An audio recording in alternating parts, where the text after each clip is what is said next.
listening to Regeneration Rising, a podcast from Quivira Coalition's new Agrarian Program that provides information and inspiration to agrarians beginning their journey in regenerative agriculture. Each episode will explore what it means to work in regenerative agriculture, how people come to choose this as their livelihood, and why it's important to them and our future. We hope this podcast provides a foundation of knowledge for future agrarians and land stewards so they can rise up and focus on a regenerative approach to community, relationships, and the land.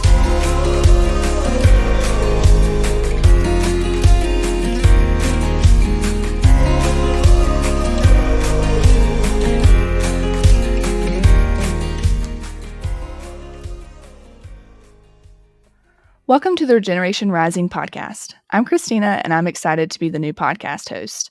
I'm a communications manager for Quivira, but my background is in sustainable livestock production, where I've worked on several different farms in North Carolina, Texas, and Oregon, and as a livestock extension agent.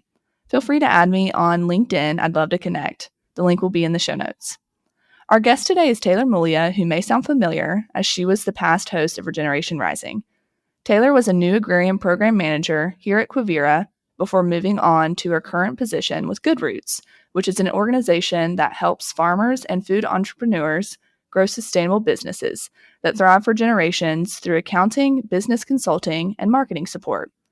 Taylor also had her own farm with her husband with pasture-raised turkeys, chickens, hogs, and lambs before deciding to close it down in 2022. I'm super excited to chat with Taylor today about her experiences and advice she has for folks who are starting out or who are thinking about shutting down their farms. Before we jump in, I'd like to share some information about Quivira's annual conference. This year's Regenerate conference schedule is shaping up to be full and insightful. From November 5th through 7th in Santa Fe, we'll be bringing together many great speakers, roundtables, and workshops on strategic business planning, DIY soil health evaluation, bonding and training livestock guardian dogs, and so much more. Registration is open, so reserve your seat now at regenerateconference.com. There are also still spaces available to be an exhibitor this year. I'm super excited, and I'll be there, so I hope to see you there.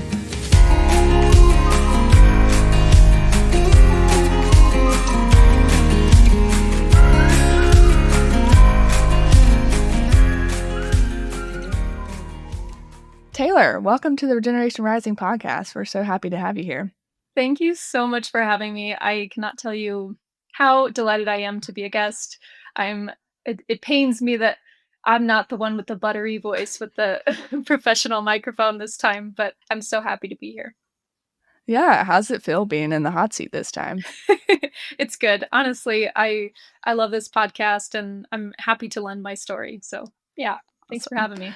Yeah, let's dive in. Tell us about how you got into agriculture. Yeah, so I did not come from an agricultural background. Sure, I've said that a lot hosting this podcast over the last couple of years. I am from the burbs, from the suburbs of Arizona, and grew up about as removed from agriculture as one can be. It really wasn't even around. In the desert, there's agriculture happening, but where I lived, didn't see it at all. And I think that's probably why I was so fascinated with it. And I went to the University of Arizona. Don't really know why I studied agronomy, but I studied agronomy. I was really always into climate change and environmental science. And then, I joined a compost. It was a student-run composting company called Compost Cats, or the Arizona Wildcats. We did not compost cats, just for clarity there. We were a student-run compost operation, like big, industrial scale compost operation. And so I really cut my teeth on that, like learning to drive a tractor, learning to drive a stick shift, all the smells and this, everything that comes with compost farming. I fell in love with it. I absolutely love the process and had so much fun. So yeah, then after college was completely baffled when I was looking for farm jobs and learned that there was livestock farmers who were interested in combating climate change and regenerating landscapes, and I was like, that makes no sense to me. I was a vegetarian. I was like, that's heresy. It's not what I learned in school. And so I went straight for it and worked at a regenerative farm in Boulder and bounced around for a while and sort of just did the intern apprentice thing. And that's kind of what brought me to this work and this podcast too, is coming at it pretty much from scratch and learning from anything and everything I could learn from. Awesome. Yeah, that sounds like basically my story as well. Yep. Yeah, so I know that you started your own farm. Tell us about that, what it looked like, successes, challenges, resources that got you started. So I actually didn't want to start my own farm when I did. It was 2019. I had been in Italy at a butchery apprenticeship, and I met my husband, my now husband Ryan. He's also American.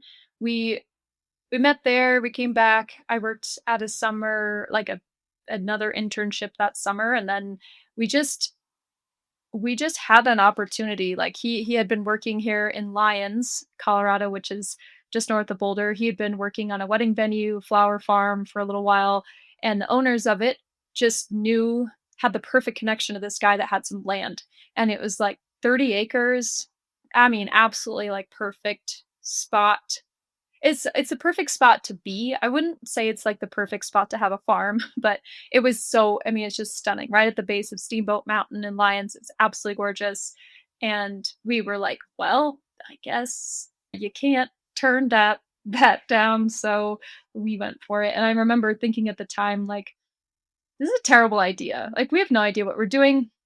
We have worked in the field, but I've never run a business before. I've never tried to make money off of this. I don't have any savings. Like, I think I had, I mean, that's not true. I had $6,000. That's all I had. And I put $3,000 into it. He put $3,000 into it.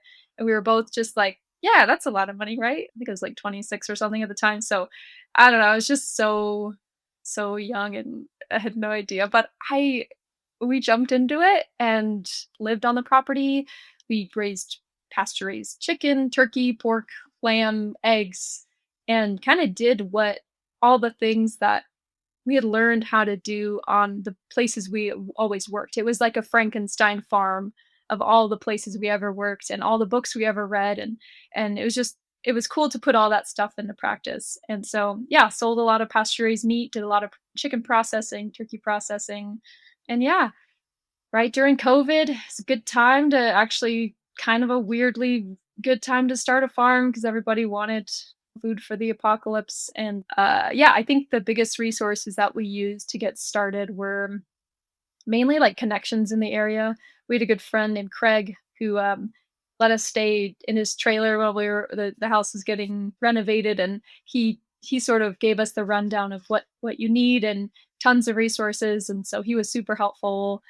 And then I just I think online, we just found anything and everything we could get our hands on. And then, I taught myself a lot of the business part in hindsight pretty poorly, but just like YouTube and books from the library and anything free we could get our hands on because we just didn't have a whole lot of cash. So, yeah, that's kind of how what it looked like. It's cool to hear how your previous experiences patchworked into the farm that you created, and I think that's a testament to, your experiences and the people that you come in contact with showing up in the business that you're creating. And we'll jump into the kind of, how did you know it was time to end it? Where Mm, were you at? How was that process? I can imagine that it's kind of your baby at that point. It would be hard for me to look at everything and be like, it's time to shut it down. So tell yeah. us about that. So closing down a farm, I remember honestly, I'm never the kind of person that's like, one moment it hit me and it was like cinematic like that. But this actually was, I was at home. I remember it was like at my dinner table.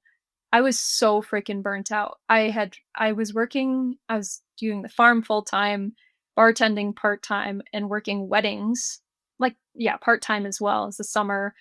And I was so burnt out. I had nothing left to give.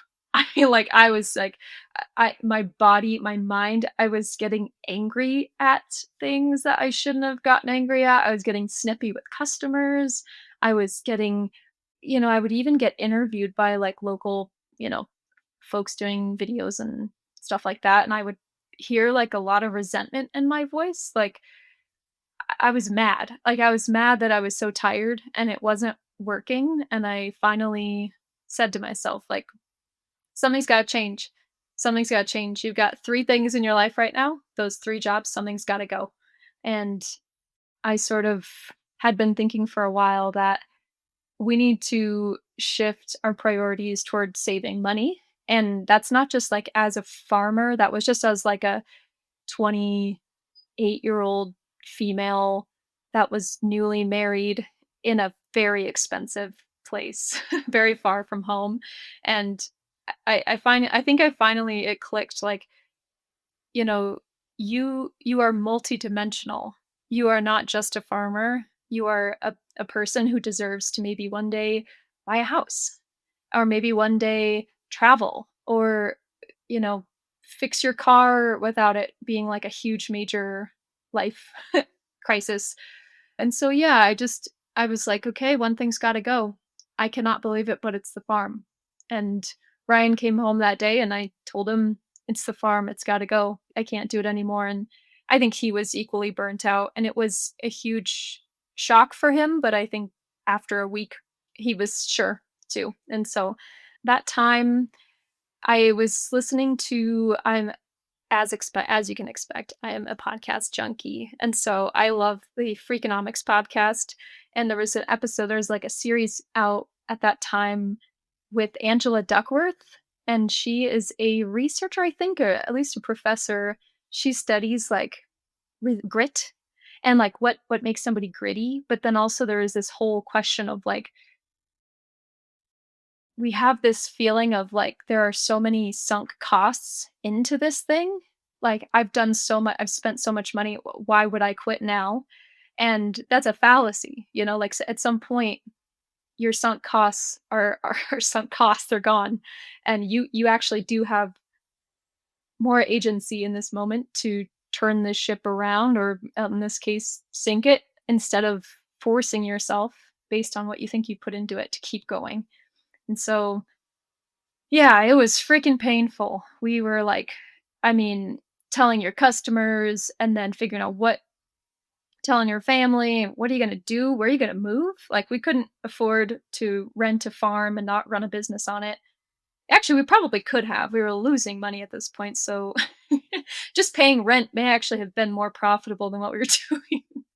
Funny enough, but is too high up for us to afford. And so, actually, now that I think about it, I was working at Quivira at the time. I wasn't bartending, so I was working full time with a full time farm job and a part time wedding gig. So anyway, I think that one of the biggest daunting things was like, what? Okay, there was like a couple things. It was like, who am I? Who am I now that I don't do this? Am I still a farmer if I like quit? And am I gonna go live in the city? Am I gonna have like a little dumb yard? Like, what's my dog gonna do? He's not gonna sit in a little yard. And then there's this other thing about like how daunting it is to like sell and liquidate all of your crap.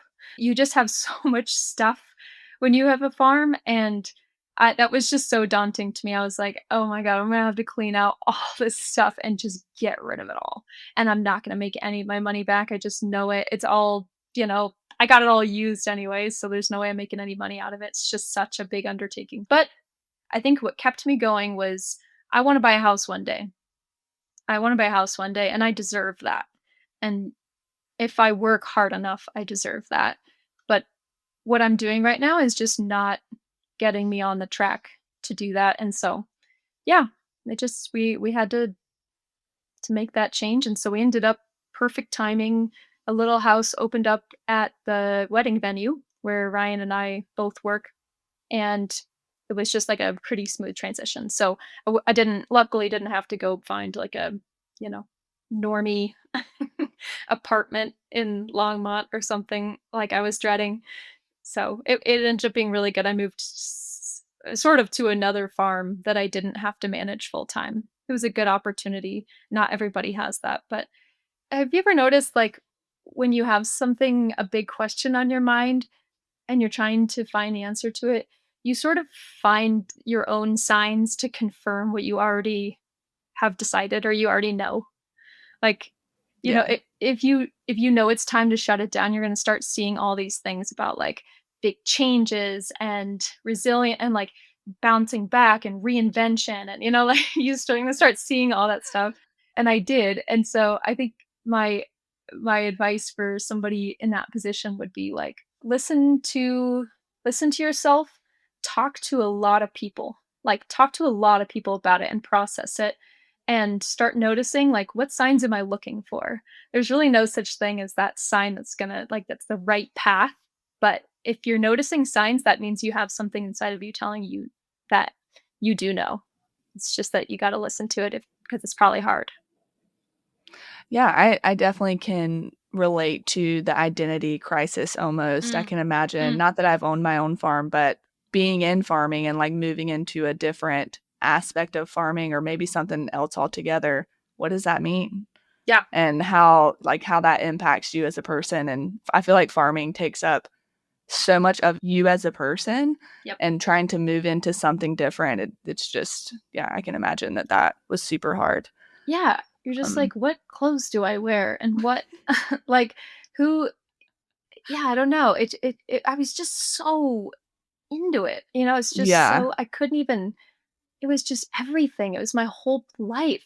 Honestly, it was kinda good because it kinda pulled me out of things a little bit and, like, I forgot about other aspects of my life that I had left behind because farming took everything from me. Like, it did not take everything from me. It asked a lot of me. You know what I mean? Like, it asked all of my time, my money, my attention, my worry, my extra free time. I'd be at parties talking about farming. And now I could talk about volleyball and I could talk about, like just different things like gardening or, like any other interests besides raising livestock. Yeah, it was nice to make space for that finally. Yeah, yeah, for sure. Yeah, and, like, actually buying real clothes. I think Mhm. all of my clothes at one time had some kind of, like, poop stain, Yeah. and after, like, not working on a farm, that's not socially acceptable, Yeah. so you gotta buy new clothes, which is a weird thing. Yeah, yeah, Um, totally. yeah. What feelings came up for you as you were closing this farm and, closing this farm with a partner? I feel like Mm. that also brings into a whole different set of feelings. Tell us about that. Firstly, it's just that, like, that overwhelm and that burnout at the very beginning, and sometimes you're just too burnt out to even make the decision, like, you're so clouded by that burnout, and so that's why I say, like, this is not a decision that you wanna just make on the fly. Like, it was kind of building for a while, and so, yeah, it's been a journey for me to learn to see through my emotions and let my emotions happen, and then give it time and room to breathe, and then, like, give yourself some time to figure out what to do next, and because when you're in the thick of those emotions, it can be really, really hard. I think there's obviously the fact of, like, shame, yeah, or the emotion of shame. You have all of these stories in your head that come up that you tell yourself, worst case scenario, this is what people think of me now. This is who I am now. I'm a failure. I'm a I was so naive, I was so dumb. I was so inexperienced over my head. You just come up with all of these stories that are either not true or are like the most vicious, unfair version of the truth. And I think you do that just to protect yourself, just in case somebody actually says it. At least you were the first person to think that. And so, yeah, lots of working through that. And then just the identity thing of like, what does it mean? Like, if I'm not in the field doing the work? Like, what am I contributing if I'm not actually out here in the field doing work? And that was huge for me because I was working at a nonprofit aside from farming. And so I was like, I feel like I'm in the stands in the stadium. You know what I mean? And I want to be on the field. That was it still is a huge story that I get caught up in. And so I find a way to balance those things because the amount that I want to be on the field and the amount that I want to have other things in my life are about equal. So I have to kind of do a little bit here and a little bit there. Neither of those are more important to me. Yeah, trying to find that balance Mhm. now that you have that space to have that balance. Yeah. What are some things that kind of surprised you as you were shutting it down? It's a big step. And what are some things that maybe you weren't planning on? Good things, Mm, bad things, all the things that happened. yeah.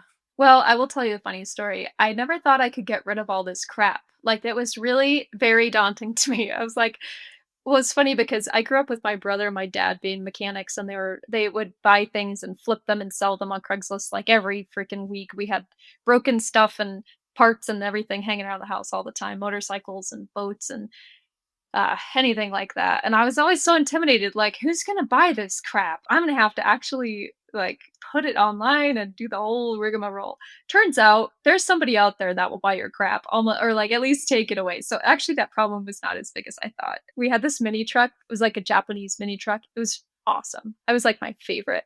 It was a piece of shit because it never ran right, but it was a little stick shift. The driver's seat was on the other side. It was so much fun to drive, but it was broken down for a long time, and I was like, "I just don't know if I'm gonna get rid of this thing." And turns out this dude shows up, puts it on his the back of his trailer. His wife is, like, glaring at me. 'Cause it's, like, her problem now, you know? And I was like, "Bye," like, waving at them, like, "Yeah, alright, get out of my driveway, and once you're out of my driveway, it is not my problem." But anyway, that was actually not as big of a deal as I thought, but it did take us a long time to just clean and get that property back to how we were renting, so, get it back. Another thing that surprised me too was, like, running a farm with your partner, it is illuminating how you 2 work together, how you communicate, how you act toward each other when you're under stress. And, we had gotten married like in the middle of owning this farm, this very brief period. And so you're still like in that honeymoon sort of discovery phase of like, who are you? I mean, I love you and you're awesome, but now it's starting to come out. Like you're starting to see sides of me that you haven't seen. I'm starting to see sides of you. And so, when we started to consolidate things in our life to worry about, we were both so burnt out. Like we were both just like talking past each other because we were both so hardened, like just shells that we could not even receive any more information because we were so burnt out. And so I think once things started loosening up and we started selling animals and consolidating down, it was obviously really painful, but it was also like there was this like spark in our relationship that came back. This like, oh, spending time with you and talking about something trivial or not talking about anything at all, or just like watching a movie and not feeling any stress felt much more spacious. And I hadn't had that for quite some time. And so that definitely surprised me. It got scary there for a second. You're like, oh my God, this is we're having a fight right now and it's over the farm. And I don't know, can we handle each other? Like, is this but then you remove some of those things and you realize like, wow, we were really under pressure. Both of us were in a vice grip and it was really hard. It would have been hard for anybody. And so once that loosened up a little bit, it reminded me like, yeah, we're strong. We love each other and our entire relationship is not hinging on this farm. Wow. I mean, my partner, I love my partner and also cannot imagine starting a whole farm and whole business that is like 24/7 with him. Yeah. I mean, Um, it's insane to do. I mean, like, I'd actually don't know if I'd recommend it. Like, I love my husband so much. He is the most remarkable person and is so hardworking.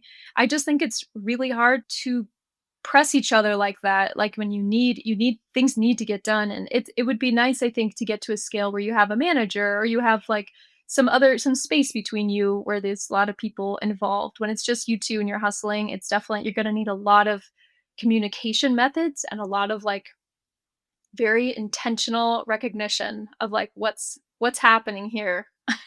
When I say this and you get pissed off, okay, I'm taking that and I'm like understanding why. You know what I mean? I'm not just like trying doubling down. So anyway, a lot of relationship stuff comes up when you start and run a farm.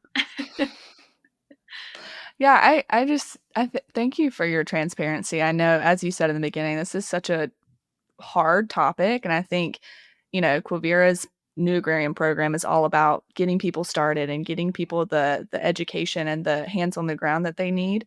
Yep. But I think it's so important to know when it is time to step away. Agriculture in general is such an amazing field, and also it takes so Yeah. much, and there's so many, external factors that are constantly impacting you that you don't have a lot of power over. So I think, yeah, Mhm. it's a great conversation to have about. I know a couple people that are kind of in that limbo of, do we keep going? Do we stop? Who am I without this 24/7 job and role? Yep. I think you become this, you Yes. want to feed your community and people rely on you. And how do you step back without feeling that burden, basically? Yep. So yeah, Yeah.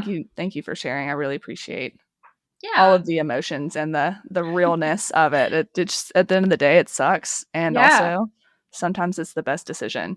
Yeah, and I mean, when I'm saying I didn't know what I was doing starting a business, like, it's so real. Now that I see it now, I'm like, "Oh my gosh, I was not ready at the time," and I do not regret it. I think I got trial by fire. I learned so much through that that I could never have learned out of a book or in a course or managing for somebody else. Like, I had to go through that to get to this other side. But I will say that business was never a business. Like, my brain was just like, let's just do it. Let's just do this fun thing. And then at the end of the year, we'll just like see how the numbers come out. And spoiler alert, they came out really bad.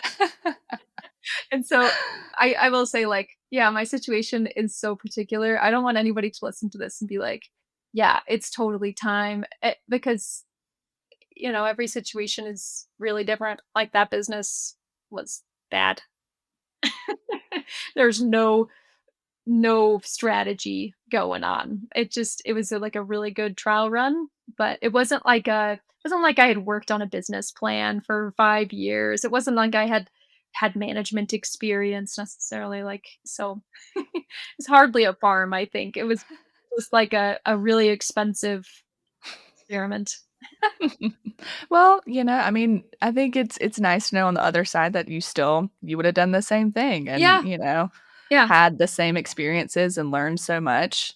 Yeah, and, hindsight is 20/20. So, yeah. Yeah, I when mean, you're you had in the opportunity, so might as well jump totally. on it. Yeah, I think when you're in your 20s too, you're just like, "Let's let it rip," Yeah. Let's, like, see what happens. I don't need a savings account. I don't need what am I gonna do with that? Like, I'll just see what happens, and future is the future, and then Wow. things are Houses are expensive. Yeah. Ooh, yeah, we're gonna need to yeah, I want health insurance, and, like Sure. yeah, I That's want important. I want Mhm. things like that. For sure. Gotta have a backyard for the dog, but maybe not this big, right? Yeah. Mhm, mhm. Awesome. Well, you worked with Quivira for what, 4 years, right? And Yes, that the 4 whole time years. was in New Agrarian Program manager in Colorado. Now you're starting this cool new thing. Tell us about it. Yes, yes, huge transition. Yeah, I ended 4 years at Quivira. I'm so thankful I ended that position. Just yeah, it wasn't an easy choice, but I am the kind of person that I just wanted to, like I think it's the same thing. Like, I just wanted to full on dive into something else. I just love it. I don't know why. I just like I did that with farming, and I just felt like yeah, I like doing that in general. I like just learning is so fascinating to me. So many things are fascinating to me that I don't really find many things boring in this world. But I also, in a way, I've been thinking about this. I think after closing down the farm, I've been on sort of a journey of healing over time these specific wounds. Like, I think the new agrarian program for me, I almost got emotional. It was like it was this healing of the sort of anger I had about apprenticeship. Like, I had been such an underpaid intern for a long time, and I didn't make any money, and I was working my ass off, and it's like you do that over a certain period of time, and you get kind of angry that like you're still on the bottom. And so I started my own farm, and then I was like joined I got my job at the new agrarian program. And I was like, yes, this is awesome. And then I knew the experience to feel like that, to feel like you're starting out in that like frustration of not being able to grow. And then just had a million conversations about what it means to have that resilience and that grit and that building relationships and the patience it takes and the compassion an apprentice could have toward the person that they're working for. I just had so much entitlement. I was like, rah, rah, rah, not getting paid enough. I'm exploited this and that and using these really sharp language and seeing both sides of it working for Quivira, I was like, wow, I have healed this wound. Like I had some strong feelings about this, and I was pretty pissed. And the agrarian program, I think, healed a lot of that. And then I think the next wound, so to speak, to heal is like, what was I doing running a business? Like how I did not know. I didn't even know what I didn't know. Like that was another just giant world that I was sort of banging my head against the wall. And so in a way, I think this is like another step toward healing a piece of that original trial by fire. Like, so I work to answer your question like the longest way possible. I was hired at a company called Good Roots, and it's a remote company. We have people all over the states, and we do business consulting, marketing, and accounting for farmers and food businesses. So farms just like the ones we work with in the new agrarian program. We just help them get their books together. It depends on what they need, but like what I do right now is I do the bookkeeping. And so I was hired. They knew this very transparently that I really didn't know what I was doing. I told them like straight up, I probably have bad habits of anything. I have zero to negative skills in this. And they were super cool about it. They were like, come on, we'll teach you everything you need to know. And so yeah, that's what I do now. I spend my days kind of fiddling with people's books and like getting in there and figuring out how to make them more functional. And then eventually that gets oftentimes shared with a business consultant that helps farmers and food entrepreneurs like make decisions and grow the business. And they're totally from the business world.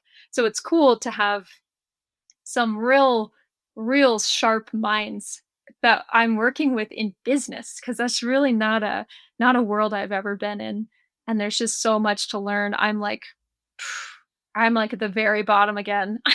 Like, but it's so cool because I'm seeing these businesses like do some really cool things, and it gives me a lot of hope that like, I was just angry, like, "Why aren't small farms working? Rah, rah, rah," like, "This is too hard, the costs are too high, this and that," and, many of those things are true, but I also think that there's a way to go about it with strategy and intention that that may work. We just need, a little bit of help sometimes. Yeah, that sounds like an awesome organization. I think about how farmers so many times have to wear so many hats, and you have to Yes. be a marketer, and you have to be business and accounting and all of these things. So I feel like it would be so nice just to like Yeah. pass at least one or two things off to an organization like Good Roots Yeah. and to handle all of that stuff and also just being on my side, Yeah. as the farmer, making sure that you're both working for the same goals. Yeah, it's expensive to hire somebody to do this, but it's also we've got plenty of clients who get grant funding to get Oh, this type cool. of technical assistance. We get folks who are just trying to scale and they're putting in the money to make the money. And so it's cool to see like it felt like such a huge investment when I was a farmer, like an impossible one almost.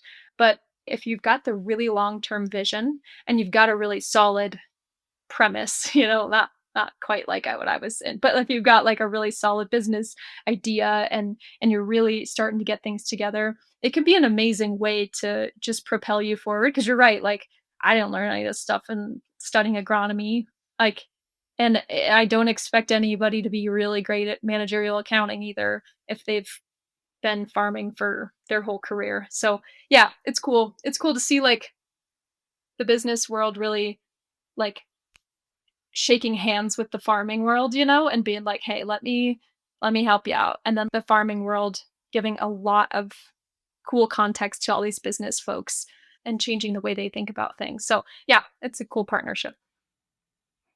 Awesome. Are you ready to move into the rapid questions? Sure, hit me. Okay. So, just first thing that comes to your brain, what is one book that everyone should have on their shelf? Oh gosh. I should have thought about this before I came on. I had so much preparation time. Okay, one book, I'd probably just say something Wendell Berry, you Mm, know? Pick good any choice Wendell for Berry, sure. and you can't go wrong. What is your favorite flavor of ice cream? Ooh, I hate this, but now it's like dairy-free, gluten-free, all the frees, something ridiculous like that, like something Oh, for sure. yeah, like oat coconut situation with chocolate. Why not? Love sugar, but my stomach does not. That's fair. If you could travel anywhere in the world right now, where would you go? Ooh, I wanna go to Uruguay.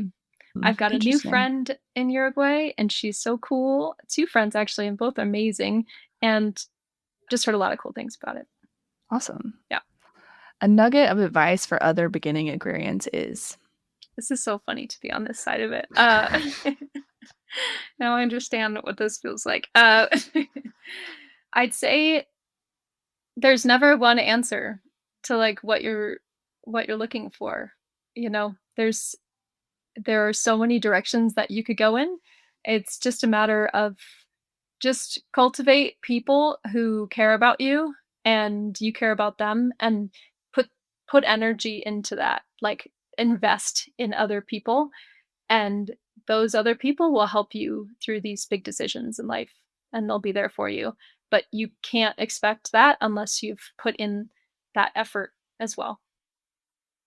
Awesome. Taylor, thanks so much for joining us today. Oh, thank you so much for having me. Yeah, it's so funny. I feel like I've got so much to say and also feel like I've been talking forever. So thank you so much, Christina, for asking me to do this. And I just wish you the best in this podcast. You're already such a pro. So I'm so proud of you and excited for what's to come. Awesome. Got big shoes to fill for sure.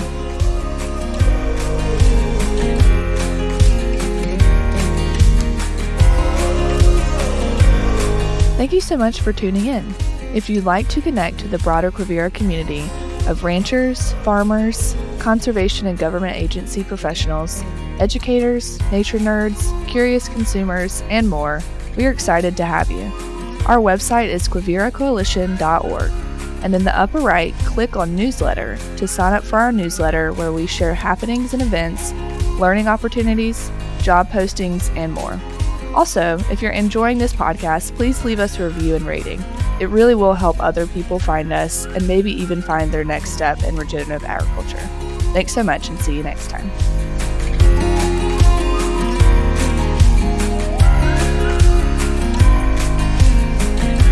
This podcast was produced by Quivira Coalition in our quest to support resilience on working lands. Learn more about our work and how you can support regenerative agriculture and solutions to climate change at quiviracoalition.org. This episode was edited and engineered by Caleb Wenzel-Fisher. A folk story, our theme music, was made by Alex Cristoforetti, and we're grateful for our guests who take time out of their busy lives to share their experiences with us.